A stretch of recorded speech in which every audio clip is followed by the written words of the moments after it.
క్రీస్తునందు ప్రియమైన సజీవవాహిని శ్రోతలందరికీ మన ప్రభువును రక్షకుడైన యేసు క్రీస్తు నామంలో శుభములు తెలియజేస్తా ఉన్నాను. అల్పమైన పరిచర్యలు అనే అంశాన్ని ఈరోజు మనం ధ్యానించుకుందాం. బైబిల్లోని కొన్ని సంగతులు మనకు ఆశ్చర్యాన్ని కలుగజేసే విధంగా ఉంటాయి.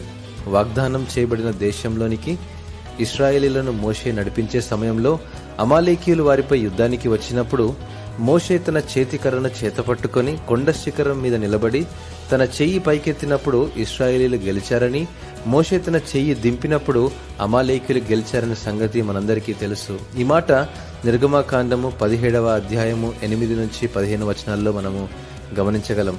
అయితే మోషే చేతులు బరువెక్కినప్పుడు అహరోను హూరులు మోషే చేతులను ఇరువైపులా పట్టుకొని అతని చేతులను ఆదుకున్నప్పుడు అతని చేతులు సూర్యుడు అస్తమించే వరకు నిలకడగా ఉండినందున ఇశ్రాయేలీలు గెలిచేలా సహాయపడ్డారనే సంగతి గమనించాలి. అహరోను గూర్చి మనకందరికీ తెలిసినప్పటికీ హూరు గూర్చి పరిశుద్ధ గ్రంథంలో ఎక్కువగా వ్రాయబడలేదు. క్షుణ్ణంగా గమనిస్తే ఇశ్రాయేలీయుల చరిత్రలో అమాలేకీలపై యుద్ధం చేసినప్పుడు వారు పొందిన విజయం వెనుక అతను ఒక కీలకమైన పాత్రను పోషించడన్న సంగతి గమనించాలి. బయటకు తెలియకపోయినా వెనక నుండి నడిపించి సహాయం చేసి గుర్తింపు లేని పాత్రను పోషించేవారు కొందరుంటారు. గొప్ప గొప్ప పరిచర్యలు చేసిన సేవకులు, నాయకులను చూసినప్పుడు వారి విజయం వెనుక నెమ్మదిగా నమ్మకంగా సాక్ష్యం కలిగి సేవ చేసిన హూరు వంటి వారు తప్పకుండా ఉంటారు.